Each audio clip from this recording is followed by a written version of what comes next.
오늘 본문 18절, 오늘 주제절인데 18절 말씀해 보시면 하나님의 진노가 불의로 진리를 막는 사람들의 모든 경건하지 않음과 불의에 대해서 하늘로부터 나타나느니 이랬는데, 하나님의 진노가 하늘로부터 나타났다는 것.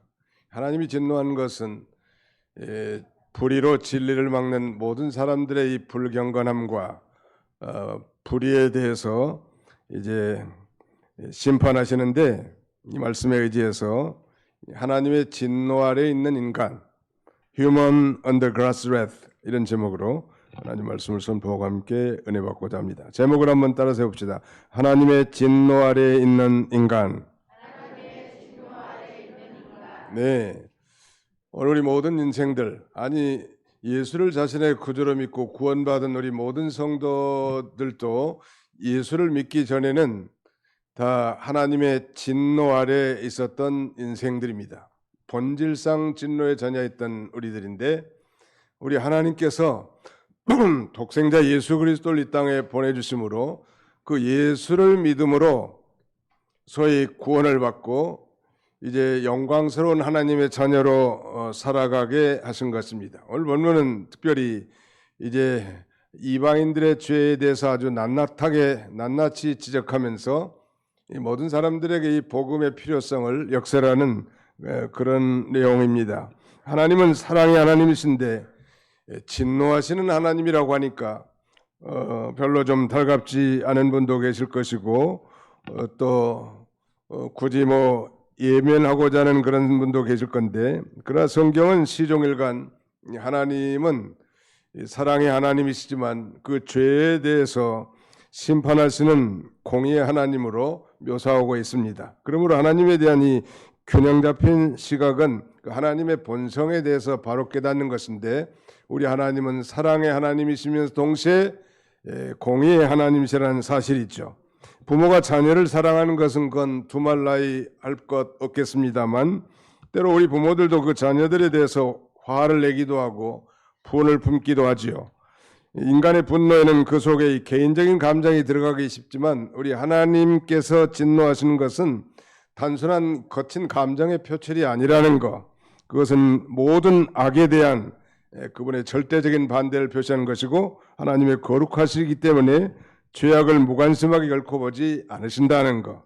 하나님의 진노는 그런 면에서 옳고 바른 감정일 뿐만 아니라 옳고 바르고 거룩한 진노이고 하나님의 그 공의에 대한 선언이라고 할 수 있겠습니다. 자, 우리 성경을 한 군데 찾고 나가겠습니다. 나훔서 1장 2절입니다. 구약성경 나훔, 하박국, 스바냐, 학개, 스가랴, 말라기, 요나서 다음에 미가서 다음에 나훔서 1장 2절을 같이 한번 통독하겠습니다. 시작. 여호와는 질투하시며 보복하시는 하나님이시라. 여호와는 보복하시며 진노하시되 자기를 거스린 자에게 여호와는 보복하시며 자기를 대적하는 자에게 진노를 품으시며. 하나님의 이 진노의 대상은 과연 누구일까?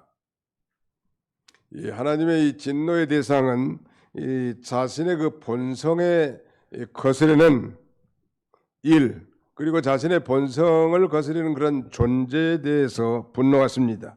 그것은 바로 죄와 악과 죄인들을 향한 진노고 분노이죠. 오늘 본문에 보니까 자기를 대적하는 자에게 보복하시고 자기를 거스르는 자에게 분을 품으신다고 그렇게 말씀하고 있습니다. 하나님께서 인간처럼 감정이 격해가지고 화내고 분내고 진노하시는 그런 분은 아닙니다. 다만 이런 것을 신학적인 표현으로 신인 동성, 동형 동성론적 표현이라고 하는데, 좀 쉽게 말씀드린다면 하나님을 인간처럼 생각하고 표현한다는 거예요. 하나님 사람처럼 그렇게 하는 것이 아니죠. 하나님은 설령 진노하고 분노하신다고 해도 인간처럼 그런 감정에 휩쓸려 가지고 분노한 것이 아니고, 하나님의 진노는 하나님이 선의 절대적 기준이니까 선하고 바르고 의롭고 거룩한 진노인 것입니다. 자, 오늘 본론적으로 그렇다면 본문을 통해서 하나님의 이 진노의 정당성은 무엇이며 그 진노의 결과는 무엇인가? 그리고 마지막으로 이런 하나님의 진노를 달래기 위한 비책은 없는가? 즉 하나님의 진노에 대한 대책에 대해서 살펴보고자 합니다. 그 첫 번째가 바로 하나님의 진노의 정당성. 하나님이 마땅히 왜 이 진노하실까? 그 마땅한 이유가 있다는 거예요. 18절로 19절을 같이 한번 다시 읽습니다. 18절 19절 시작. 하나님의 진노가 불의로 진리를 막는 사람들의 모든 경건하지 않음과 불의에 대하여 하늘로부터 나타나나니 이는 하나님을 알만한 것이 그들 속에 보임이라. 하나님께서 이를 그들에게 보이셨느니라. 성경을 읽을 때 좀 자세하게 소위 close reading 정독하는 것이 필요합니다. 뭐 수박 거달기식으로 많이 읽는다고 대단한 건 아니에요. 한 절 읽더라도 깊이 묵상하면서 뜻을 생각하는 게 중요해요. 18절에 보시면 하나님의 진노가 주어지요 수로는 하늘로부터 나타나나니. 하나님의 진노는 하늘로부터 나타나는데 뭐에 대해서? 이 불의로 진리를 막는 사람들의 모든 경건하지 않음과 불의에 대해서, 즉 불경건과 불의에 대해서 하나님이 진노하신단 말이에요. 하나님은 이 의로우신 하나님이시기 때문에 불의를 참아 견딜 수 없고 의분을 가지신 하나님이시죠. 뿐만 아니라 2절에는 하나님을 알만한 것이 그들 속에 보임이라. 하나님께서 이를 그들에게 보이셨느니라. 하나님을 알만한 것을 이방인들 속에도 다 보여줬단 말. 우리 하나님께서 이 사람의 이 제일된 목적은 하나님을 영화롭게 하고 영원토록 그를 즐거워하는 것이다. 한번 더 합시다. 하나님을 영화롭게 하고 영원토록 그를 즐거워하는 것이 사람의 제일된 목적입니다. 네. 무엇 때문에 삽니까? 하나님을 기쁘시게 하는, 영화롭게 하는 것이고 하나님으로 즐거워하는 거예요. 우리의 삶의 중심이 하나님이셔야 됨을 우리에게 역설하는 것입니다. 그래서 하나님께서 우리에게 양심도 주시고 영혼도 주셔서 사람이 하나님을 알고 하나님 앞에 영광 돌리며 살게 해놨습니다. 이 사람, 그러니까 안 믿는 사람이라도 하나님을 알 만한 것이 그들 속에 있다는 거예요. 그럼에도 불구하고 하나님을 떠난 인간들은 불경건하고 불의하게 사는 것인데 이거야말로 하나님께 대한 모독이고 창조주에 대한 배은망덕한 일입니다. 하나님의 진노를 불러일으키는 인간의 죄는 그런 면에서 불경건과 불의인데, 특별히 이 불경건이라는 건 하나님을 향한 종교적인 범죄이고 불의는 인간관계에서의 도덕적인 범죄인데, 이 불경건은 그런 면에서 하나님을 인정하지 않은 거예요. 그 다음에 이 불의는 인간관계에서의 도덕적인 범죄로서 말하자면 하나님의 거룩한 뜻을 무시하는 것입니다. 그래서 우리가 사람을 대할 때도 그래서 하나님을 대하는 것처럼 존중이 여기고 이 배려와 존정이 필요합니다. 부부간에도 마찬가지. 우리 식구니까 아무렇게 말해도 되고 내 감정에 따라서 표출하는 그런 정도가 아니라 모든 내가 만나는 사람들을 다 존중할 줄 아는 사람이 하나님을 잘 섬긴 사람. 하나님은 잘 섬긴다고 하면서 사람을 무시하고 배려심도 없고 이기적으로 나간다는 것은 잘못 믿은 거예요. 모든 사람을 나보다 낫게 여기고 존중하는 삶, 이런 삶을 우리 하나님은 기뻐하시는 것입니다. 뿐만 아닙니다. 20절에 보니까 창세로부터 그의 보이지 아니하는 것들, 곧 그의 영원하신 능력과 신성이 그가 만드신 만물에 분명히 보여 알려졌나니 그러므로 그들이 핑계하지 못할지니라. 오늘 하나님을 떠난 이 세상 사람들, 뭐 불택자라고 해도 괜찮겠습니다만은 그들이라 할지라도 희미하게나마 그들의 이 양심이 있기 때문에 하나님을 알 만한 지식이 좀 있고, 또 이 자연 만물을 통해서도 그 모든 그 섭리와 이 섭리를 통해서 참된 신 하나님이 계시다는 것을 말하자면 짐작할 수 있단 말이에요. 어떤 예술가가 한 예술 작품을 만들었다고 하면 그 예술 작품 속에는 그 말하자면 그 예술가의 혼이 담겨 있는 것처럼 이 우주 만물은 다 하나님이 아무것도 없는 것 가운데서 말씀으로 다 창조해 놓으셨고, 그 모든 이 장엄함과 수려함, 그 모든 그 질서, 이런 것들 다 심어놨단 말. 뭐 자주 예를 듭니다만 우리 지구라고 하는 우리 지구촌에 사는 우리는 이 지구가 1년에 태양을 한 바퀴씩 돌게 만들어 놨고 그다음에 매일 한 바퀴씩 자전하게 되어 놨습니다. 하나님 이런 이 말하자면 설계를 하셔서 운행하게 했는데 정말 과학을 연구하고 지구과학을 탐독한다면 과연 신은 존재하구나 이걸 발견할 수 있을 텐데 도리어 그 얄팍한 지식 가지고 하나님을 부정하고 돌아간 것을 날카롭게 지적하고 있습니다. 그래서 장차 이제 하나님 앞에 이 진노 아래 있는 인생들이 이 마지막에 이제 다 하나님 앞에 한번 심판을 받게 될 겁니다. 믿는 자든지 믿지 않는 자든지 장차 최후의 심판인 백보자 심판대 앞에 서서 이제 천국과 지옥행을 결정하게 될 건데 가령 한 사람이 예수를 믿지 않고 죽은 한 사람이 하나님의 이 심판대 앞에 서서 이렇게 항변할 수 있겠죠. 나는 뭐 이 세상에 사는 동안 한 번도 누가 어떤 족속도 나보고 전도해 본 사람도 없고 전도 받아본 적도 없고 교회 가보자고 한 놈도 하나도 없었다. 그래서 내가 이렇게 지옥 가는 건 너무 불공평하다 라고 이렇게 하나님 앞에 항변할 수 있을 수 있겠죠. 그러나 하나님은 결코 핑계대지 못한다네. 하나님 앞에는. 왜? 자기 양심을 하나님이 주셨고 이 자연 만물을 통해서도 하나님이 계시다는 것을 어슴푸레하게나마 짐작하고 찾을 수 있게 해놨기 때문이죠.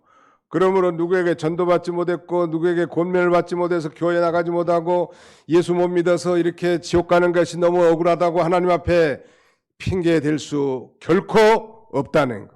믿으시면 아멘 합시다. 네. 그런 면에서 오늘 저와 여러분들은 이 교회라는 공동체 안에 들어와서 주일마다 하나님 앞에 말씀을 듣고 천국 복음을 듣고 저 영원한 세상을 소망하면서 살 수 있다는 것은 대단한 축복이라고 할 수 있을 것입니다. 인간이 범죄에서 하나님을 떠났기 때문에 그 생각이 다 허망해진다고 그랬습니다. 21절에 보실까요? 하나님을 알되 하나님을 영화롭게도 아니하며 감사하지도 아니하고 오히려 그 생각이 허망하여지며 미련한 마음이 어두워졌나니 스스로 지혜 있다나 어리석게 되어 썩어지지 아니하는 하나님의 영광을 썩어질 사람과 새와 짐승과 기어다니는 동물 모양의 우상으로 바꾸었느니라. 인간이 범죄함으로 말미암아 하나님과의 관계가 단절됐습니다. 이것을 소위 영적인 죽음이라고 합니다. 그래서 이 하나님과 단절되어 있기 때문에 이제는 그 생각이 다 허무하고 허망해지고 마음이 미련하고 어두워졌단 말. 허망하다는 거, 허무하다는 거, 헛되다는 것 같은 개념입니다. 그래서 우리 인간은 하나님을 떠난 인간에게는 결코 참된 만족도, 참된 기쁨도 없는 이유는 우리 인생들은 하나님으로만 만족할 수 있는 그런 빈 공간이 우리에게 있기 때문이죠. 다시 말씀드리면 예수 그리스도를 통해서 하나님을 만나지 않고는 결코 인간은 참 만족을 누릴 수 없는 존재가 된 것입니다. 그렇게 하나님이 또 만들어 놓으셨죠. 그래서 하나님이 없는 정말 부를 축적하는 일, 하나님을 떠난 지식을 축적하는 일, 하나님을 떠난 쾌락을 누리는 일, 하나님을 떠나서 경영하고 하나님을 도외시한 인생의 모든 이 계획들은 다 헛될 수밖에 없는 것입니다. 왜? 하나님이 떠나버렸기 때문에. 그래서 솔로몬은 그의 인생 보고서와 같은 인생 말미에 회개하고 지은 그 전도서를 통해서 하나님을 떠난 인생이 헛되다는 것을 노골적으로 이렇게 반복해서 표현하지 않습니다. 헛되고 헛되니 헛되고 헛되며 모든 것이 헛되다. 무슨 허무주의를 찬양하는 것은 결코 아닙니다. 하나님 없는 인생이 그렇게 헛되다는 것. 역설적으로 하나님을 모시고 하나님을 경외하고 그 명령을 지키는 삶이야말로 영원히 가치가 있고 보람된 것을 강조하고 있는 것입니다. 우상숭배는 인간의 어리석음에 대한 아주 극한 증거인데요. 인간은 자기가 대단한 아주 지성적인 존재라고 생각하고 창조주로부터 독립선언하면서 정말 경배하고 찬양하고 감사하고 영광을 돌릴 존재는 하나님이신데 그 하나님은 제껴놓고 이 세상에 여러 가지 사람, 새, 짐승, 기어다니는 동물 모양 이런 것들을 우상으로 만들어서 그것을 하나님으로 섬기고 바꿔놨단 말이에요. 아멘 사람들은 특별히 연초나 연말이 되면 저 동해안에 아주 좋은 호텔, 그것도 아주 햇빛이 아주 정면으로 떠오르는 이 일출 과정을 보기 위해서 기대하고 매년 그걸 아마 연례 행사 같이 이렇게 동해안을 왕래합니다. 좋은 일이죠, 당연히. 새해 해가 떠오르는 모습을 보면서 새로운 그 희망을 갖는 것도 참 좋은 일이지만, 그런데 그 태양이라든지 무슨 보름달을 놓고 자신의 소원을 빌면서 복을 달라고 하는 거야말로 대단히 미련하고 우둔한 행위란 말이에요. 왜? 하나님이 해도 만드셨고 하나님이 달도 만드셨는데 화도 줄 수 없고 복도 줄 수 없는 그런 자연 현상 앞에 거기다 절하고 소원을 구한다는 게 얼마나 어리석냐. 하나님 대신에 무슨 태양을 갖다 섬기고 하나님 대신에 무슨 달을 갖다가 섬기고, 하나님이 가장 싫어하는 게 바로 이 우상 숭배인데, 하나님을 떠난 인간의 이 폐역한 행위는 그렇게 썩어질 이 썩지 않을 하나님의 영광을 썩어질 금수로 다 바꿔놨단 말이에요. 이게 어리석은 일이죠.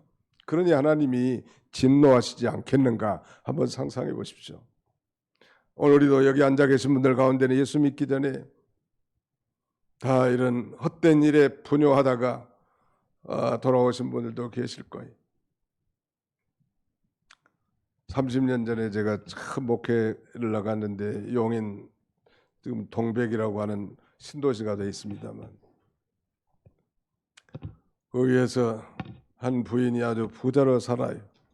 우유 배달 업체 같은 거 하는 건 남편이 바람 피워가지고 소박 맞고 상처받은 이 여인이 이제 그래도 뭔가 좀 자신의 삶의 이유를 찾기 위해서 헤매고 있다는 소식을 듣고 이제 우리 기동 집사님들과 같이 새벽기도 끝나자마자 신방을 갔습니다. 가보니까 참 얼굴이 뼈짝 말라가지고 참 상처받은 그 심령을 뭐로 이루할 수가 없겠더라고. 쳐다보니까 사방이 부적이 붙어 있고 농 밑에 가구 밑에는 온갖 제기들, 제사 드리는 그릇들로 가득 차 있어요. 그래서 우리 집사님들 시켜가지고 전부 다 부적들 다 떼고 제기들 다 마당 한가운데 모아놓고 불을 질렀습니다. 그 새벽에. 아마 다른 사람이 보면 이상하게 생각할지 모르지만. 그리고 그가 이제 예수님께로 돌아 하나님을 섬기고 새로운 소망 가운데 살아요.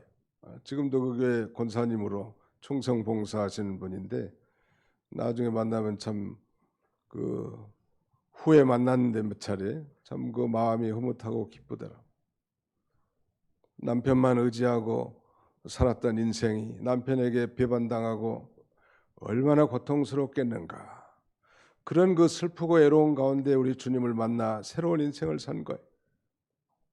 그러나 하나님을 만나기 이전까지의 그 삶이라는 건 그 어떤 것도 만족을, 남편도 만족을 줄 수 없고 여편도 만족을 줄 수 없고 그 어떤 것도 줄 수 없는 거예요. 왜? 우리는 영혼이 있는 존재이기 때문에 그 영혼이 예수 그리스도를 통해서 하나님께로 돌아오기까지는 참 만족을 결코 누릴 수 없다는 거.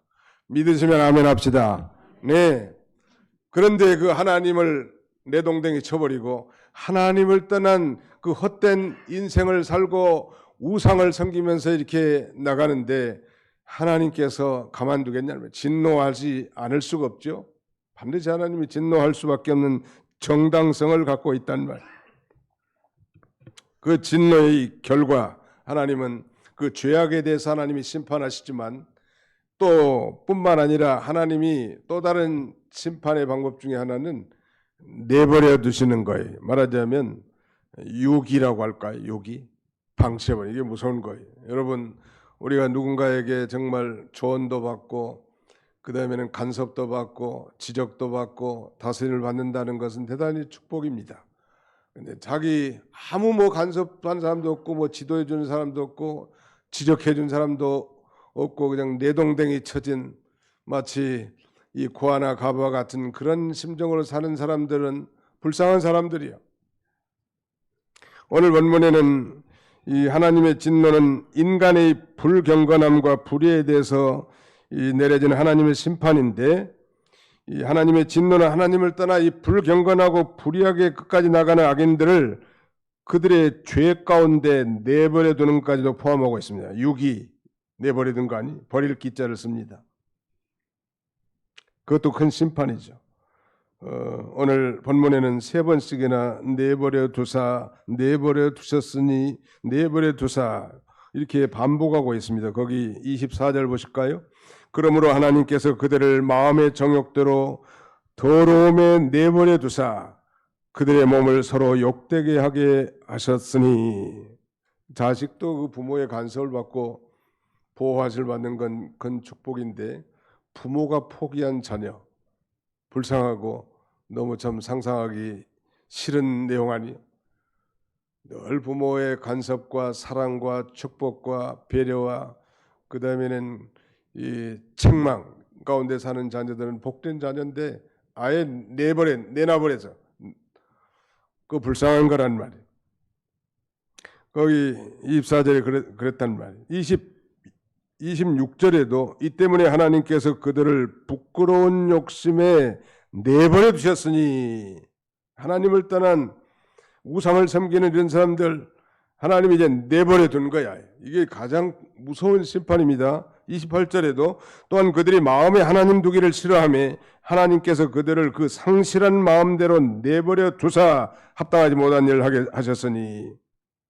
하나님이 내버린 인생, 내버림받은 인생의 불합당한 일들이 29절로 31절까지 무려 21가지의 죄, 특별히 대인관계 죄가 많이 포함되어 있는데 이런 죄들이 아주 적나라하게 지적되어 있습니다. 하나님께서 사람을 정욕대로 나가도록 내버려 두셔서 흑암 가운데 빠져서 욕심으로 죄를 짓다가 망하게 한단 말이에요.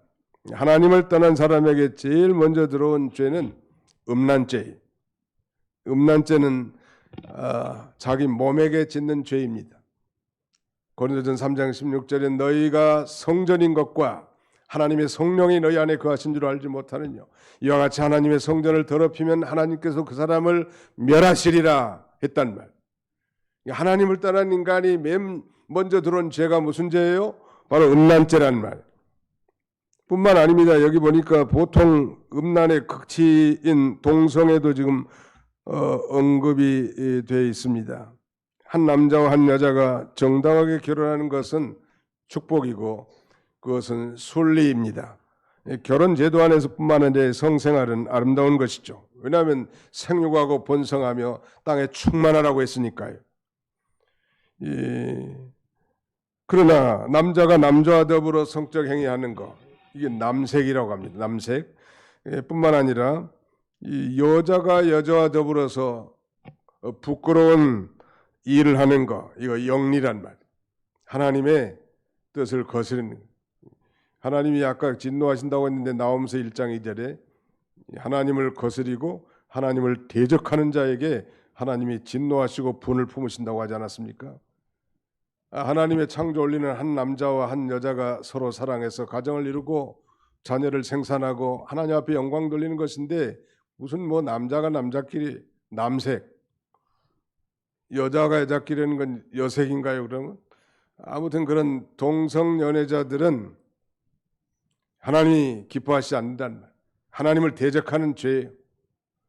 이런 죄를 끝까지 범하고 나간다면 그건 하나님의 나라를 유업으로 얻지 못한다고 성경은 단호하게 증거하고 있습니다. 우리 성경을 한 군데 읽겠습니다. 로마서 다음에 고린도전서 6장 9절로 11절까지 한번 같이 찾아서 읽겠습니다.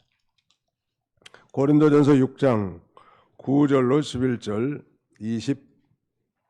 269쪽 같이 읽습니다. 시작. 불의한 자가 하나님의 나라를 유업으로 받지 못할 줄을 알지 못하느냐.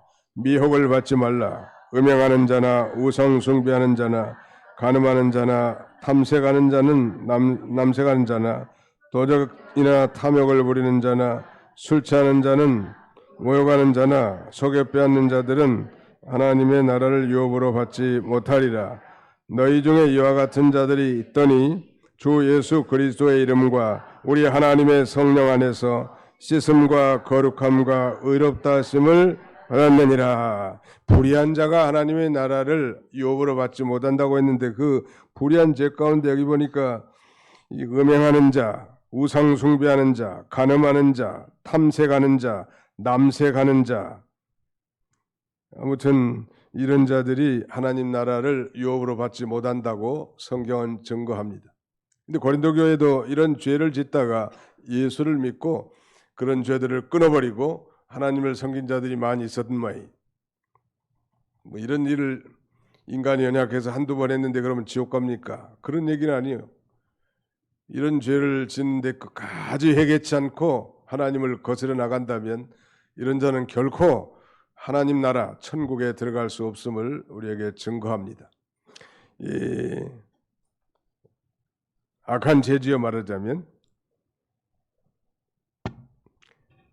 우리 사회에서 이 동성애자들을 성소수자라고 이렇게 부르는데 이런 표현은 마치 그 사회적으로 마치 이 사람들은 보호해줘야 될 대상처럼 생각됩니다만 성경은 이 남자가 여자 동침한 것처럼 남자가 남자와 동침하면 그 두 남자와 남자를 데려다가 잡아 죽이라는, 그래 이게 20장에 보면 반드시 죽여야 될 죄에 대해서 언급하고 있습니다. 거기 한번 찾아볼까요?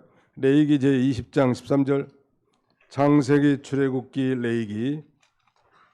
레위기를 신약에서 뚜적거린 사람들은 수상한 사람들입니다. 레위기 제20장 13절 같이 한번 읽어봅시다. 시작. 누구든지 여인과 동침하듯 남자와 동침하면 둘 다 가증한 일을 행함인즉 반드시 죽일지니 자기의 피가 자기에게로 돌아가리라. 반드시 죽여야 할 죄 가운데 하나가 이런 죄란.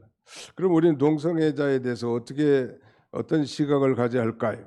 미국에는 상당한 주가 동성결혼과 동성연애를 다 합법화해놨고 동성결혼이 죄라고 강대상에서 설교도 못하는 그런 주들이 상당한데 한국에도 앞으로 그러게 될 것 같습니다.